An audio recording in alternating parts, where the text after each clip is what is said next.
진짜 지식이 아니시죠? 하나님의 마음을 오늘도 느끼고 있어야 되죠.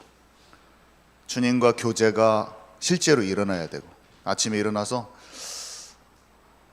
다 하나님께, 저 일어나자마자 다 하나님께 침상에 앉아서 하나님께 기도를 합니다. 하나님, 여호와를 앙망하는 자에게 새 힘을 주신다고 하셨는데, 하나님의 영으로 충만하게 해주시고 하나님의 힘으로 내가 충만케 되기를 원해요. 다른 것을 아무리 바라봐도 내게는 힘이 안 생겼어요. 하나님을 내가 바라봅니다. 여호와 하나님이 나의 힘 되십니다. 주님만이 나의 힘이십니다. 주님이 나의 산성이요 요새요 방패십니다. 주님이 제게 오늘도 힘을 주세요. 제가 사람 앞에서 사람의 말을 하는 게 아니라 하나님이 주신 영적 힘으로 충만한 자가 되게 해주십시오. 딱 아침에 기도하고 일어나자마자 주님께 했죠. 주님이 내게 힘을 확 주시는 것 같아요. 그리고 내 힘으로 한다고 생각하지 않아요. 하나님이 저와 오늘 함께 해주세요. 내 마음속에 하나님 주신 힘과 영감이 쫙 몰려오거든요. 이것처럼 기쁜 게 없는 것 같아요. 하나님 옛날에 맨날 내가 계획 짜고 막, 저는 20대 때 잠을 자면 밤에 잠이 안 와. 하루에 인생을 12가지의 길을 가는 거예요. 공무원이 됐다가 건축과 나왔는데 제가 건축 설계사가 됐다가 건축 현장에서 일하는 사람이 됐다가 공무원이 됐다가 교수가 됐다가 연구원이 됐다가 머릿속에 12가지 길을 내가 막 작전을 짜고 계획을 세우고 오늘 또 얼마나 성실히 그것을 위해서 노력도 하는지 몰라요. 막 공부는 진짜 학업들을 절대로 놓치지 않으려고 진짜 열심히 공부하고, 수고하고 무거운 짐진 자들아 다 내게로 오라. 주님이 말씀하시는 거를 32살 때 처음으로 그 음성이 딱 들렸죠. 제 마음에 모든 게 수고하고 무거운 짐이구나. 너무나 지쳐 있는데 그래서 내가 십자가에 죽은 거야. 너는 진짜, 저는 목사님의 오른팔로 신앙생활도 엄청 열심히 하고 부모님께 배운 대로 신앙생활도 열심히 하고 했지만 그것도 나의 짐이었어. 착하게 살고 교회에 헌신하고 이렇게 하려고 하는 또 모든 것이 나의 힘으로 만들어낸 쉼이 없는 인생. 근데 나한테 쉼이 오더라고요. 쉼이. 너 너무 지쳤지? 네가 진짜 열심히 해가지고 이뤄내려고 하는 부모님의 기대에 충족시키려고 했던, 진짜 교수 돼서 진짜 충족시키려고 했던 너 그거 너무 힘들었지? 그것 때문에 내가 십자가에 죽은 거야. 내가 너와 함께 하겠다. 내가 너를 반드시 인도하겠다. 내가 교회에서 너무나 하나님께 찬양 인도도 하고 하는데 너무나 집에 가면 공허한 거예요. 마음이. 공부를 아무리 열심히 해도 공허해. 쉼이 없었지? 내가 너와 함께 하겠다. 내가 너와 함께, 네가 하나님 없는 그 인생을 끝내기 위해서 내가 십자가에 죽은 거야. 하나님과 너는 철저히 관계가 단절된 채 살아왔어. 영으로 깊이 나를 만나지 못하고 너의 일을 열심히 한 거야.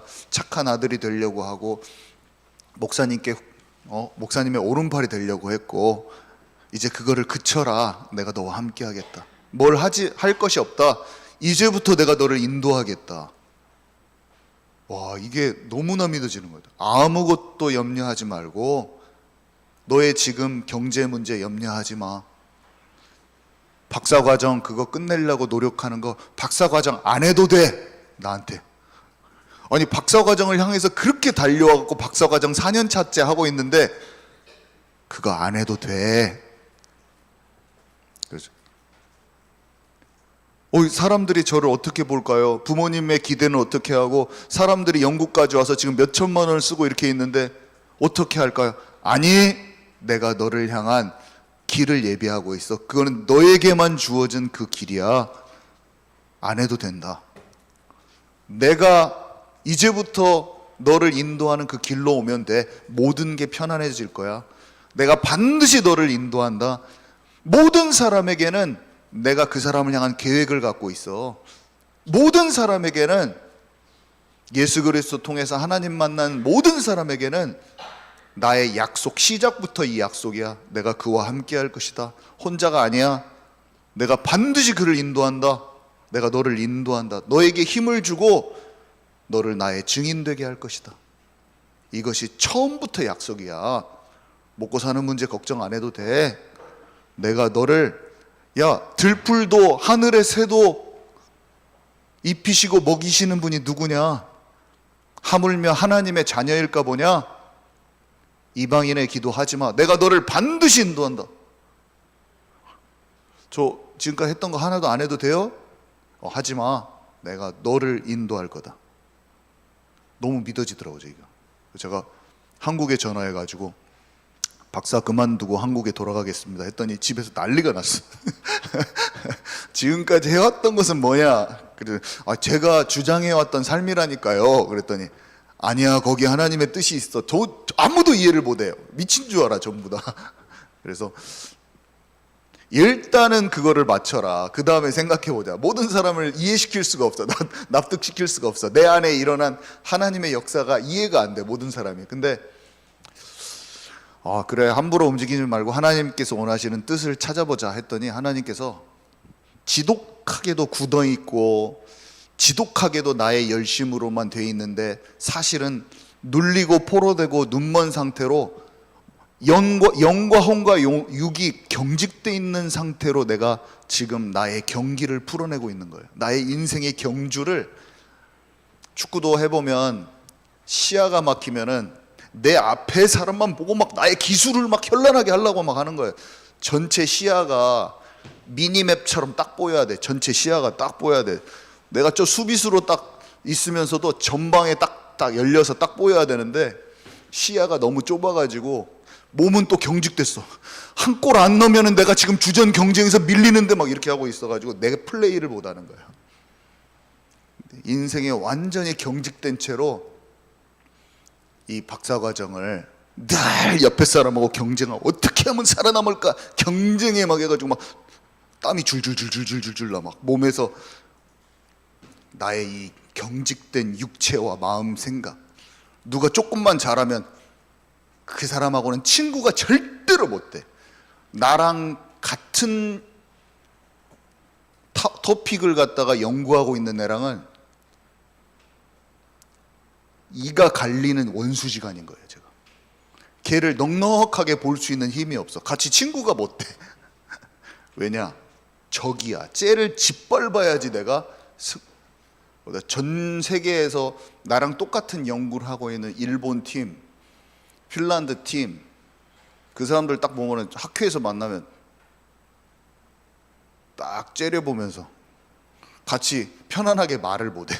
비교의식과 경쟁의식에 꽉 차가지고. 지금 생각해보면 왜 이렇게 시야가 좁았을까? 동경대면 뭐해? 막 이런 내가 이긴다! 막 이런 마음이 막 쪼그라들어가지고 그 속에서 공부를 하니까 너무 답답한 거예요. 마음 생각이 들려. 근데 하나님이 나와 반드시 이것을 내가 해도 되고 안 해도 된다. 내 지금 4년 동안 풀려고 했던 이 문제, 나의 이 경기가, 나의 이 경주가, 나의 이 학업이 내 눈앞에 이렇게 보고 막 어떻게 풀지 막 이렇게 하고 있었는데 딱 직성에 내려지는 날이 오더라고요. 평안함 속에. 근데 이게 입체적으로 다각도에서 내가 관점에서 이 문제를 볼 수 있는 여유와 힘과 평안이 내 안에 딱 생기면서 그걸 세상에서는 통찰력이라고 부르는 것 같아요. 내가 진짜 어려운 문제를, 이 전 세계에서 똑같은 문제를 보고 있던 음향 그룹이 있었는데 하나님께서 저에게 지혜를 주셔서 이 가장 중요한 문제를 통찰력을 갖고 돌파해낼 수 있는 지혜를 딱 주시더라고요.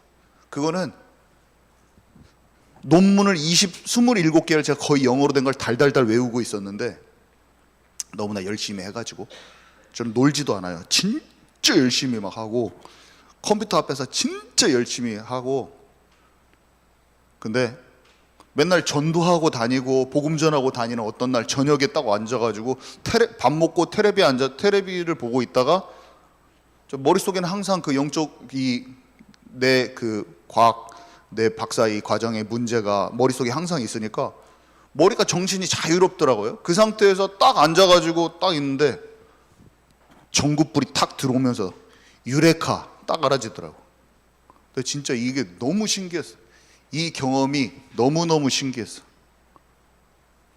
하나님의 지혜라는 것은 정말로 조그마한 지혜가 저한테 임했거든요. 큰 지혜도 아니야. 다니엘에게만 10배의 지혜도 아니고 아주 사소한 하나님이 주신 힘과 평안과 여유와 영적인 담대함이 딱 임하니까 공부는 통찰력이 임해야 돼요. 공부건 운동이건 연구건 직장 일이건 자기 직업이건 산업이건 세상에서 공부만 잘한다고 원리가 이런 게 있잖아요. 서울대 나온 제 아는 친구가 있는데 사회성이 너무 떨어져서 일을 못해. 공부는 진짜 초특급으로 잘하는데 인간관계에서도 사회성만 좀 떨어져도 EQ만 떨어져도 사회가 잘 안 돌아와요. 근데 사람이 아무리 머리 공부해가지고 머리를 잘 굴러가도 영적으로 마음 생각이 경직되잖아요. 그러면 경기를 지배할 수가 없어요. 학업을 지배할 수가 없어요. 절대로 안 됩니다.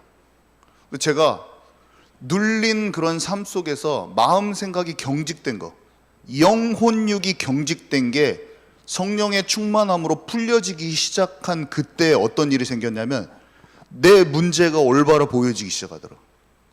나는 박사를 안 해버리고 한국에 돌아가려고 하는데 뭐가 임했냐면 영적 여유와 통찰력이 딱 임하면서 경쟁하려고 했던 내가 그거를 박사를 안 해야겠다 딱 생각하는 순간 뭐가 없어진지 아세요?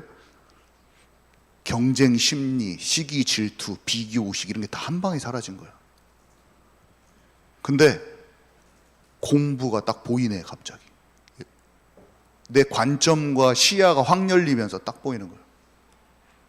제가 4년 동안 못 풀고 주변의 연구팀에서도 모르는 것을 한 방에 꿰뚫는 그걸 3가지 문제를 한 방에 꿰뚫는 이론을 딱 발견했는데 그 이론이 너무 단순한데 아무도 못 보고 있어. 다 경직돼가지고 그거를 갖다가 교수님한테 딱 말했는데 저를 도와주는 슈퍼바이저 함께 부교수가 딱 듣더니 그 자리에서 뭐라고 하냐면 이걸 내가 논문으로 쓰면 안 되겠냐 바로 그 자리에서 말하더라고. 야 진짜 대단하더만. 그 회의 때 딱 말한 거예요. 왜냐면 자기가 딱 보니까 이거는 무조건 논문 퍼블리시 할 수 있는 논문을 출판할 수 있는 무조건 좋은 건 거죠. 그 자리에서 말을 하더라고요. 욕심이 여기까지 올라오니까 거기에서 너미한 것을 자기가 가지겠다는 말을 욕심이 그래서 제가 말도 안 되는 소리 하지 말라고 하고 3개월 만에 딱 그 결과를 딱 했는데 바로 미국 음향학회 전 세계에서 가장 1위인 음향학회 그게 딱 실렸잖아요. 지금 실려 있어요.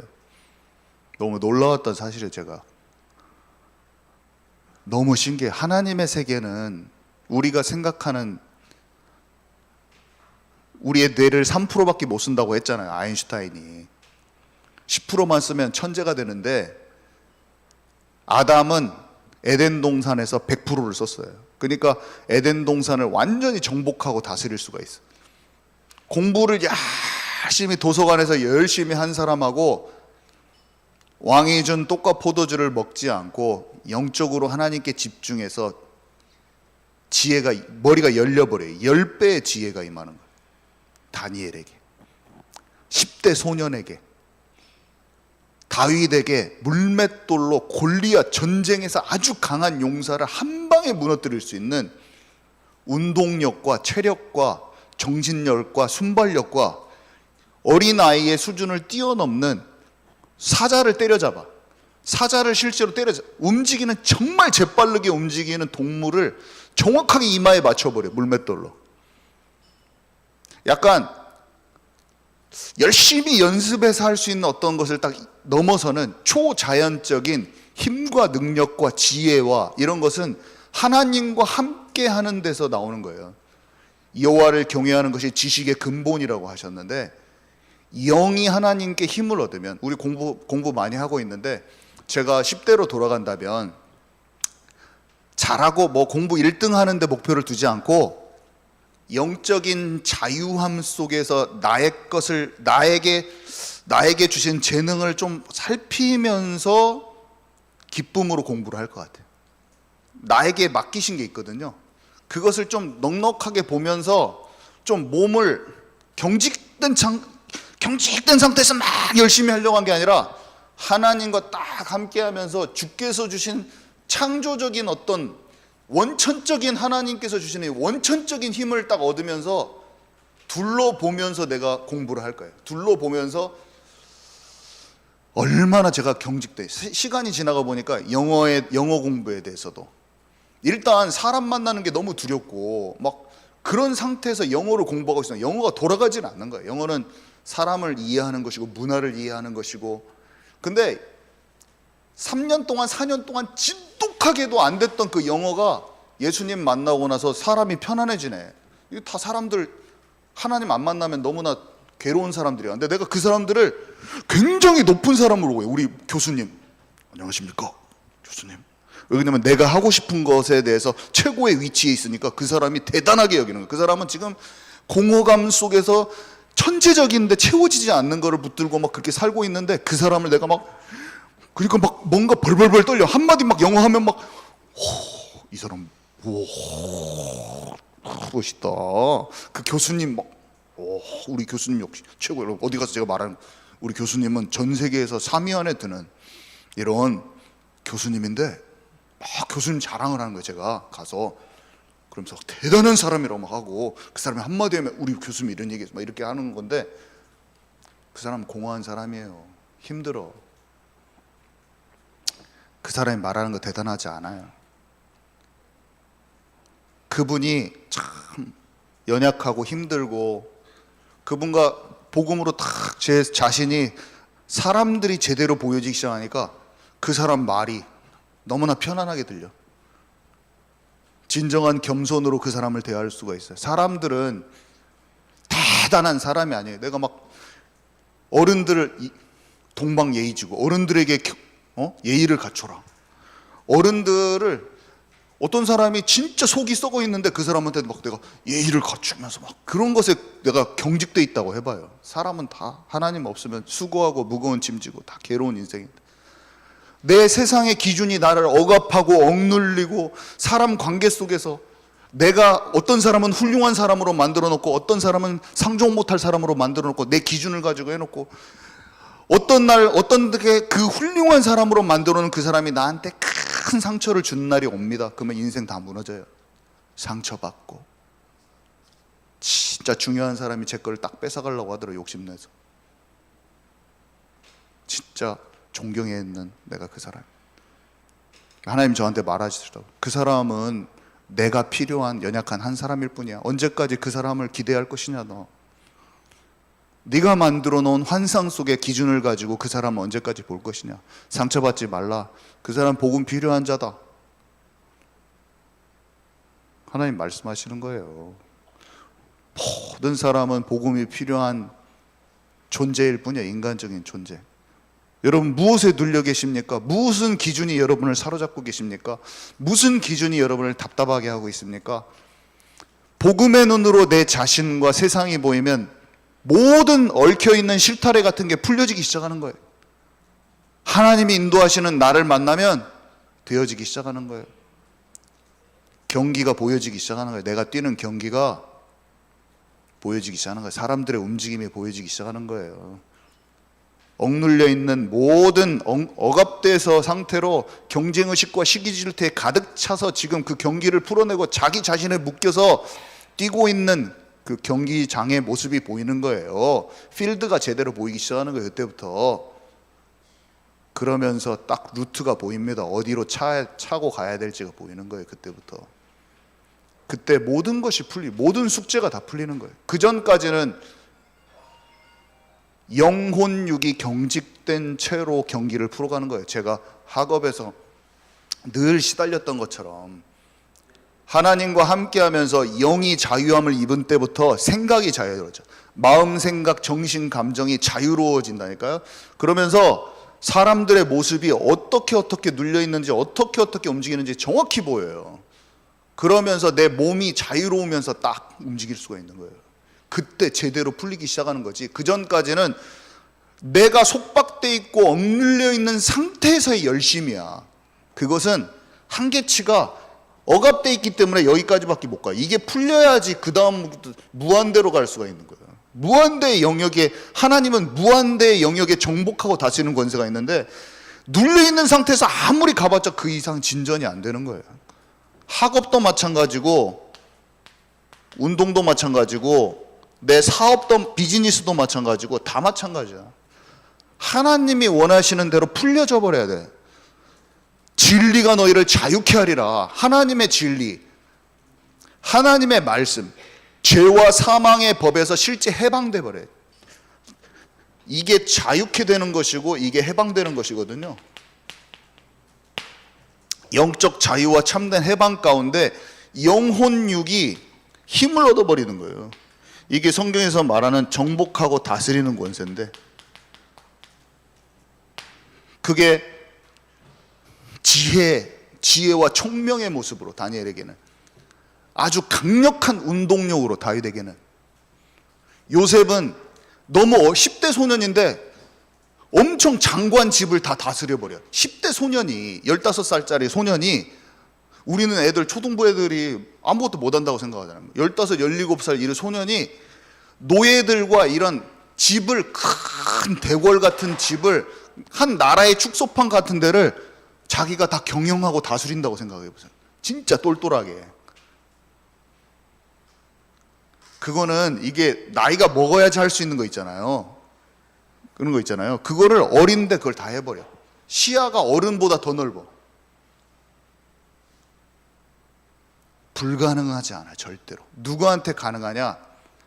하나님과 연결된 사람, 하나님과 딱 함께하는 사람, 딱 보여버려요. 시야가 보이고 루트가 딱 보여버려요. 우리 아이들에게 될 수 있냐? 저는 진짜 종교적인 교회는 종교적이고 답답하고 늘 불안하고 자기 틀에 갇힌 애들을 양산해내지만, 진짜 살아있는 생명적인 교회는 10대 아이들이, 초등부부터 애들이 머리가 열어져 버려요. 우리는 뭘 해야 되냐? 세상에 나가기 전에, 직장 갖기 전에, 20대 되기 전에 교회 안에서 말씀을 통해서 하나님과 깊은 관계 속에서 시대를 움직일 수 있는 영적인 권세를 가진 아이들이 창조적인 지혜로 머리가 부드러우면서 낭창낭창하면서 어른들보다 더 자유로운 유연한 사고방식을 갖고 사람들을 품고 전체를 보는 시야가 열리는 애들이 딱 교회에서 나와버려야 돼요. 나올 수 있어요. 제가 제 자신을, 저 얼마나 막혀있는 사람인지 아세요? 앞에 나가면은 다리가 이렇게 떨려. 저는 이렇게 어디 발표하면, 스페인에서 발표하는데 이렇게 발표했어. 제가 앞에 단상이 있어가지고 제 다리가 안 보여서 그렇지 제 다리가 이렇게 하고 있었어. 간이 작고, 저는 지금 이렇게 말하는 것도 하나님의 은혜예요. 어렸을 때부터 항상 나는 원래 그런 줄 알았어요. 저희 아버지 성격이 내성적이시고 나는 못한다, 본래 체질적이다라고 생각했는데 체질이 아니라 영적 눌림 현상이었더라고요. 사람은 누구나 다 담대함과 여유로움과 힘을 가질 수가 있어요. 그거를 몰라, 눌려 있었던 거야. 전혀 그런 게 아니었어. 1000명, 10,000명 앞에서도 아무렇지도 않아요, 내 마음에. 도리어 머리가 잘 돌아가. 그래가지고 거기에 사람들의 심령 가운데 하나님께서 주신 말씀을 내 마음으로 찾고 있어. 하나님, 무엇을 원하십니까? 하면서 그것을 딱 거기다 딱 현장에다 딱. 놀라운 거죠. 너무 놀라운 거죠. 오늘 내용을 해야겠네요. 간단하게 하는데,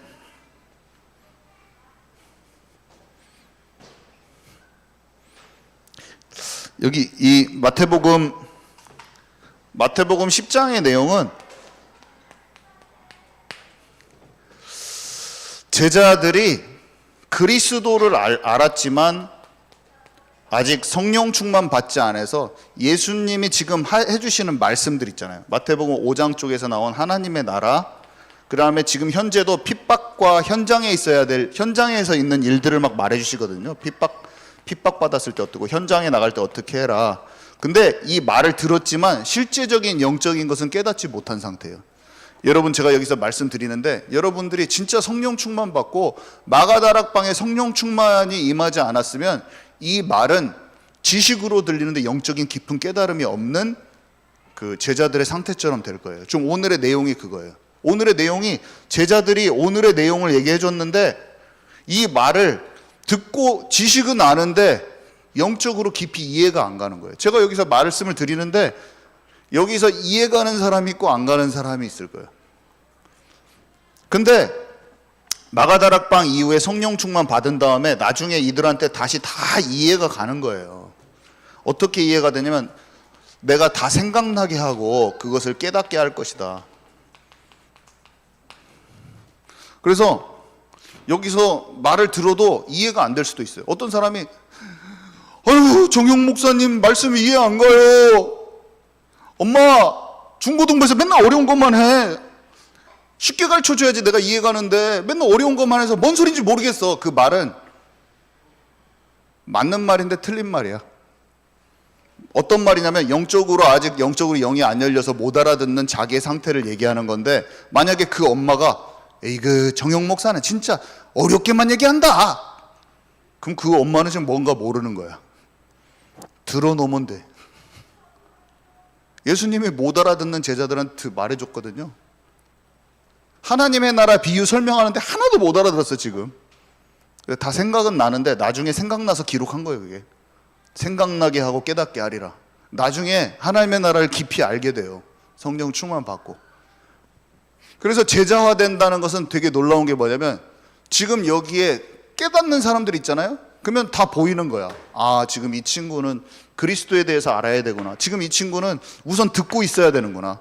자기의 진짜 한계를 만나야지 집중 속으로 들어갈. 오로지 기도에 힘쓰더라. 마가다락방에서 안 됩니다. 진짜 저는 진짜 성령 충만 받아야겠네요. 그런 마음이 올라올 때까지 기다려줘야 돼요. 어떤 친구들은. 그러면 오늘 당장 들들 볶아서 바꾸려고 하지 말고 듣게 해주면 돼요. 그럼 나중에 수련회 가든지 어떤 데서 집중 속으로 들어가잖아요. 그러면은 그때 옛날에 들은 게 다 생각나면서 깊은 이해가 되면서 탁 되는 거예요. 오늘 여러분들 어떻게 듣고 있습니까? 나는 지금 어떤 상태입니까? 그리스도를 복음을 들어야 됩니까? 하나님의 나라를 들어야 됩니까? 아니면 진짜 영적으로 알아져서 깊은 것을 알고 계십니까? 제가 지금 영적으로 굉장히 깊은 말을 막 하고 있는데 귀에 들리십니까? 지식으로 남아 있습니까? 아무 감흥도 없습니까? 영적으로는 아주 장난 아닌 얘기들을 지금 하고 있는데 예수님은 주옥 같은 얘기를 10장에다 했거든요. 근데 제자들은 지금 지식으로 듣고 있어요. 근데 나중에 진짜 전도 현장에서 유대인들한테 핍박받을 때 이 얘기가 생명처럼 들려지는 날이 옵니다. 그 전까지는 다 연습이야. 지금 예수님이 둘씩 짝지어 나가라 해가지고 가가지고 기적이 막 나타났어. 막 귀신. 지금 그거는 아직 핍박 안 받아봤어. 지금 그거는 훈련이야. 연습이야. 연습. 지금 여기 이 이후에는 진짜 핍박을 받아요. 지금 여기에서 주님이랑 훈련 나갔다는 거. 훈련. 연습이에요. 연습. 프랙티스. 잘 몰라요. 그러니까 갔다 와가지고 막 귀신이 쫓겨났어요 막 하면서 얘기하면서 그 자리에서 내가 더 큰 능력이 일어났지 하면서 친구들이랑 지금 싸워. 내가 더 큰 제자야 막 하면서 지금 아무것도 모르고 있어요. 제자들은 서로. 나중에 알게 돼요. 진짜 핍박은 마가다락방 이후에 진짜 핍박이 일어나요. 뭔지도 몰라요. 지금 제 말이 알아듣는 사람도 있고 모르는 사람도 있고 예수님이 제자들한테 말할 때처럼 똑같은 거예요. 자, 그래서 하나님의 첫 번째 예수님이 3년간 알려주신 건 딱 하나예요. 하나님의 나라의 복음. 그냥 복음이 아니라 진짜 진한 관계를 얘기하는 거거든요. 진한 관계는 제가 여러 가지 설명했잖아요. 구원은 그냥 예수 믿고 천당 간다 이게 아니에요. 구원은 하나님과 진짜 살아있는 관계가 회복된 거라니까요. 성령 내주, 성령이 진짜 함께 하셔서 아까 지식이 아닌 진짜 하나님의 영감이 내게 와서 하나님의 뜻과 계획, 내 삶에 나는 절대로 죽지 않아. 여러분들을 전도자로 부르셨잖아요. 절대로 먹고 사는 문제 걱정하지 마세요. 하나님 반드시 내가 내 일꾼에게 합당한 것을 준비했다고 하셨어요. 주님이. 걱정하지 마시라. 말씀이 우리 안에 거하면서, 하나님의 말씀이 우리 안에 거하면서 죄가 이겨져 버려요. 마귀의 미혹이 이겨져 버려요. 마귀의 생각, 마귀는 미혹을 막 무섭게만 하는 게 마귀 미혹이 아니야. 내 생각 수준을 넘어서 버려요. 그러면서 반석 위에 집은 집, 행함으로 나오는 믿음, 열매 맺는 가지, 말씀을 청종하는 자, 신명기 28장, 죄를 이기는 포인트가 산상수훈이라고 그랬죠. 이런 것들을 다 얘기해 주신 거예요. 진짜 살아있는 관계를 얘기하는 거예요. 하나님의 나라의 복음. 그 다음에 현장 보냈을 때 5가지 특징인데, 오늘 시간이 많지 않아서 제가 아까 그거 설명하느라고 나머지는 문서로 제가 올려드릴 건데 문서로 올려드릴 건데 볼게요. 둘씩 짝지어 보냈다고 했잖아요. 오늘 딱 기억하세요. 여벌 옷 가져가지 말고, 신발 가지 말고, 지팡이 가져가지 말라. 일꾼이 자기 먹을 것을 받는 것이 마땅하니라. 여러분들을 하나님께서 전도자로 세우셨어요. 모든 믿는 자는 다 전도자인데, 전도자는 하나님이 반드시 먹고 사는 문제에 다 책임지십니다. 반드시. 주께 딱 맡기고 하나님이 어떻게 인도하실지를 딱 소망하고 계셔요. 말씀대로 되면, 막막한 내 상황대로 안 되고 반드시 말씀대로 됩니다. 반드시 말씀대로 됩니다. 일꾼이 자기 먹을 것을 받는 것이 마땅하니라. 모든 사람에게 똑같아요. 지역 현장으로 보내셨는데 합당한 자를 찾으라. 영접하지 않고 말 듣지 않으면 나오라 이렇게 했는데, 반응하는 자를 찾아야 돼. 반응하는 자. 4가지 밭 옥토가 있어요. 이게 제가 복음 많이 전해봐도 금방 복음을 버리는 사람 겁나게 많아요. 근데 말씀이 생명처럼 여기면서 하나님의 말씀을 받아들이는 사람들이 있어요. 저도 그런 옥토 중에 하나였고, 그 옥토인 거예요. 그 사람을 찾아야 돼요. 다 내가 챙겨가지고 하려는 전도를 버리라. 내 관점의 전도를 버리라. 천국이 가까웠다고 말하라고 그랬잖아요. 천국, 하나님의 나라. 아까 이 하나님의 나라의 복음, 너희는 온 천하 만민에게 이 복음을 증거하라. 내가 분부한 모든 것을 가르쳐 지키게 하라. 지키게 하라. 왜 꼭 지켜야 됩니까? 복음이면 끝인데.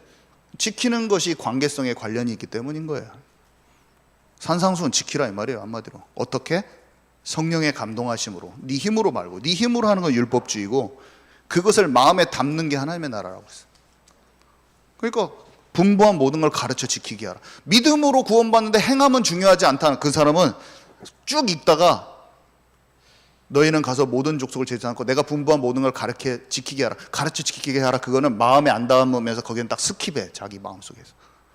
왜냐하면 영적 원리를 모르기 때문에. 그런 게 아니에요. 말씀 자체가 먹어 들어가는 게 하나님의 나라기 때문에. 좀 편협한 협소한 수준의 복음을 누리지 말고 복음의 온전한 것을 누리라. 제발. 하나님과 살아있는 깊은 관계로 들어가라. 그래서 귀신을 쫓아내고 치유했죠. 연약한 모든 것을 담당하셨어요.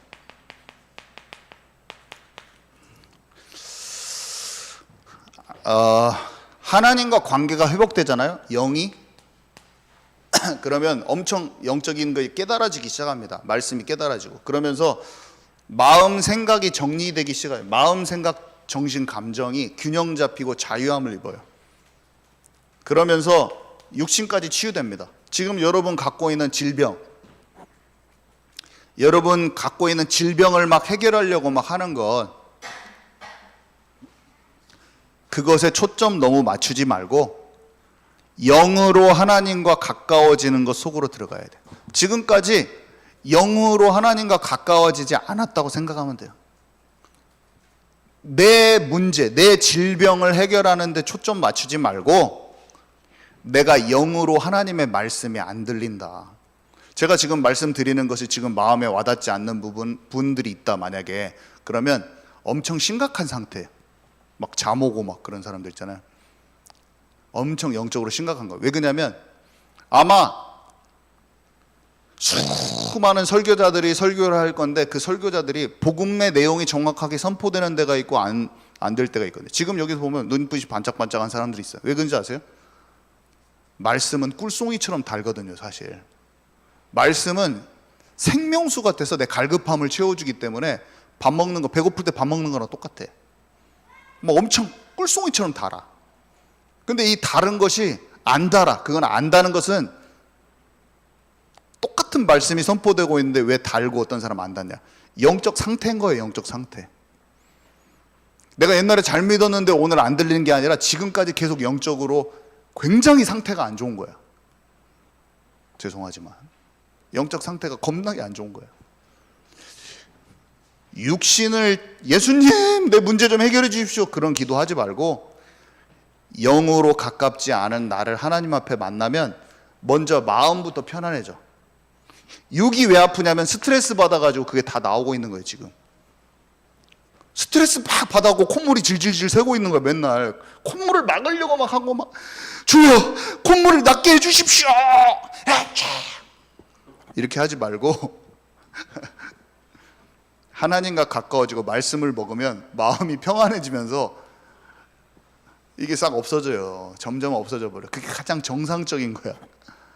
말씀을 듣고 하나님께 가까운 쪽으로 오면 내 질병이 해결되고, 하나님과 가까운 쪽으로 오면 내 경제 문제가 해결되는 거예요. 내가 마음에 늘 걱정과 염려와 하나님이 주신 비전을 알지 못하고 하나님이 나를 함께 하시고 인도하신다는 확신이 없는데 내 경제 문제 해결하려고 막 뛰어다녀.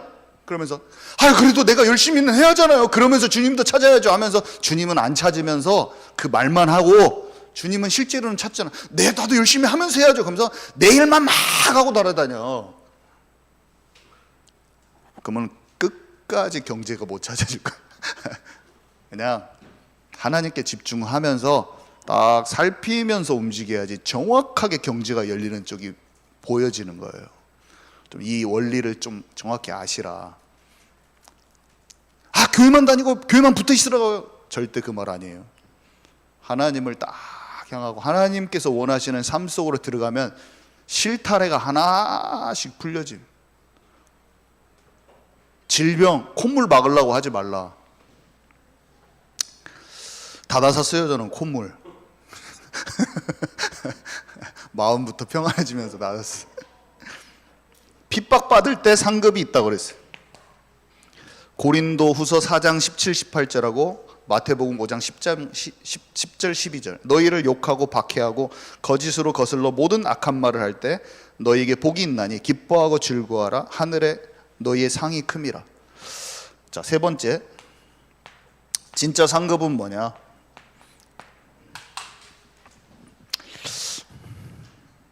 여기 보니까요, 중요한 거 하나만 말할게요. 나에게 속하였다는 이유만으로 모든 사람이 너를 미워할 것이다. 이게 10장 후반절의 내용인데, 너희를 위협하는 사람들을 두려워하지 말라. 사람의 원수는 바로 집안 식구다. 아버지가 아들을 원수처럼 여길 것이요 자식이 부모를 고발하여 죽게 할 것이다. 형제가 형제를 배반하여 죽게 한다. 여러분, 우리가 사랑하는 가족이지만 영적으로 막혀 있잖아요. 그러면 왼수요, 왼수. 서로 왼수가 됩니다. 제가 신학교를 영적으로 하나님께 집중하면서 하나님이 진짜 내 삶에 원하는 선택들을 하기 시작했잖아요. 그러니까 박사를 다 그만두고 신학교를 가야겠다 결정이 났어요. 하나님이 나를 인도하시는 확실한 길이었어요. 내가 먼저 알아지고 나를 사랑하는 우리 엄마가 그걸 몰랐다. 그러면 어떻게 되겠어요? 우리 엄마가 갑자기 너무나 힘들면 내 자녀를 내가 세워놓은 루트, 내가 계획해놓은, 우리 엄마가 생각해놓은 자녀에 대한 계획이 무너졌잖아요. 그러니까 엄마가 얼마나 마음이 아프겠어요. 자기가 다 세워놓고 자기가 내 목표를 세워놓은 거야. 내가 하나님을 향한 계획을 우리 엄마가 찾도록 기도해 준 게 아니라 나를 차단하고 있어. 자기의 좋은 계획으로 내 인생을 차단하고 있으면서 기도를 그렇게 하고 있다가 그게 안 풀리니까 얼굴이 너무 화가 났어. 엄마랑 나랑 사이가 좋았는데 내가 예수님을 진짜 알고 성령인도 받은 그때부터 왼수가 됐어. 근데 그때가 우리 가족의 치유의 시작이었어요. 처음에는 제가 육신적인 체질이 많아서 싸우기도 했지만 조금 지나니까 알았어요. 제가 엄마를 보듬어주고 진짜 섬기면서 가야겠구나, 나중에 알게 됐죠. 우리 가족이 모든 사람이 다 치유가 되기 시작했어요. 제가 성령 인도받기 시작한 때부터 모든 육신적인 자기 주장과 자기 계획들이 드러나면서 다 치유되기 시작했어요. 저희 어머니가 얼마나 아들을, 자기의 주인 된 것 중에서 가장 큰 것이 아들을 내 마음대로 주물리려고 했던 게 딱 내려놔지면서 엄마 얼굴이 평강이 딱 찾아오더라고요. 똑같아요. 이게 사람이 두려우면 사람의 생각과 타협하기 쉬운데 뭐냐면 진짜 기도하면 성령 인도 받아서 선택하면서 가야 될 걸 알려주시는데 그걸 넘어설 힘을 주셔요. 감당할 힘도 주시고. 근데 사람이 누가 옆에서 막 윽박지르고 그 사람의 주장과 그 인간적인 자기의 계획을 밀어넣을 때 우리가 타협하기 쉬워요. 그것들과. 왜냐하면 사랑하는 그 가족이 나를 힘들게 할 수 있으니까. 아까 보니까 아버지가 아들을 원수처럼 여긴다고 그랬잖아요. 근데 그때 사람의 원수는 바로 그 집안 식구다. 영적으로 서로 다르면 반드시 일어나는 일이에요. 근데 예수님이 이렇게 말씀하셨어요. 너희가 자기가 져야 할 십자가를 회피하고 나를 따르려 한다면 내 사람이 될 자격이 없다. 자기가 져야 할 십자가는 뭐냐면, 십자가는 예수님께는 진짜 어려운 일이지만 성령 인도 받는 그 길이거든요. 모든 사람을 살리는 길. 성령 인도 받는데 어려운 일이야. 그것을 회피하면서 나를 따라온다고 하면 말이 안 맞아. 핍박을 얘기하는데 그 얘기를 하시는 거예요. 가족이 원수라고 얘기하면서 그 말을 얘기하는 거예요. 뭔 말이냐, 성령 인도 받는 십자가의 길을 묵묵히 가면 되는 거예요. 이해 가시죠? 자기 목숨만 소중히 여기는 자는 그 목숨을 잃게 될 것이요, 나를 위하여 목숨을 버리는 자는 그 목숨을 얻을 것이다. 사람 생각 대신 하나님이 원하시는 곳으로 방향을 전환해서 가면은 그 당시에는 어렵고 힘든 것 같이 보이지만 결국에는 가족을 다 살리게 돼요. 다른 사람을 다 살리게 되는 거예요. 이 원리를 꼭 기억하시라. 너희를 환영하는 사람은 나를 환영한 사람이다. 나를 환영하는 사람은 아버지 하나님을 환영한 사람이라. 어떤 사람이 부르심대로, 부르심이 있잖아요. 그 사람을 그대로 인정해 주잖아요. 그러면 그 부르심을 받은 사람과 같은 상을 받게 돼요. 이렇게 하기 힘들죠. 제가 전도사가 되고 목회자로 인도받았는데 제가 시골에 가면 목회자로 취급을 안 해줘요. 저 우리 동네 옛날에 어렸을 때부터 저를 알고 제 모든 어린 시절과 흠을 알고 그거를 잘 아니까 목회자로 부르심 받고 내가 하나님께 어떤 과정을 거쳤는 거 모르니까 그냥 동네 꼬마인 거예요. 옛날부터. 그래가지고 안 먹어져. 선지자가 자기 고향에서 인정받는 사람이 없다더니. 그러니까 다 알잖아요, 사람들이. 그 딱 옛날 그 원리 때문에 그래. 옛날의 나의 모습을 알기 때문에. 근데 참 힘들어요. 근데 바나바가 바울에게 그 리더십을 딱 주고, 그 다음에 브리스길라 부부가 바울을 사도로 인정해요. 먼저 믿었다고 자기를 우기지 않아요. 자기가 하나님 먼저, 그 사람의 부르심을 그대로 인정해 줄 때 너희가 그 부르심과 똑같은 상을 받게 된다고 그랬어요. 성령인도 받는 사람만 할 수 있어요. 제가 여기에서 집사로 있다가 전도사가 되고 목사가 됐는데 중직자 한 사람이 굉장히 인정하기 싫어. 만약에 저 집사였다가 이제 잡사였다가 이제 목사 돼가지고 나보다 그걸 위치가 높아졌다고 생각한다던가, 그 사람의 부르심을 알아야 되는데 자꾸 내가 먼저 믿었는데 자가 또 교회에서는 높은 위치가 됐네. 그러면서 끝내 마음으로 안 따라주는 거야. 그러면서 내가 초창기 때 은혜를 받았다고 그러는 자꾸. 그런 사람들은 냉수 한 그릇도 상을 잃지 않는 원리를 잘 모르고 있는 거예요. 아무리 보잘것없는 사람일지라도 그 부르심에 합당한 대우를 하는 것 자체가 성숙한 자예요. 굉장히. 근데 그걸 모르죠. 어린아이 같이 막 하는 거야. 그렇게 되면 안 돼요. 모든 사람의 그 사람의 부르심에 합당한 것을 내가 그렇게 인정해 줄 때 이 사람이 도리어 더 큰 자인 거예요. 그 사람이 굉장히 하나님의 인도받는 멋있는 사람이에요. 그 사람이 더 하나님께 봤을 때 더 큰 자예요. 그 위치가 중요한 게 아니라 주님의 그 말씀대로 움직이는 사람이 더 큰 자예요. 위치가 중요하지 않아요. 왕의 위치에 안 있어도 돼요. 요나단 같이 자기 왕 자리를 버리고 다윗한테 기꺼이 이 사람의 그 찰나의 인생의 삶이 영원토록 찬란하게 비추는 멋있는, 성경에 자기의 인생도 별로 안 나왔어. 스데반도 마찬가지고 영원토록 빛나는 별과 같이 빛나는 그 인생이 돼버린 거예요. 요나단. 우리 기억합시다.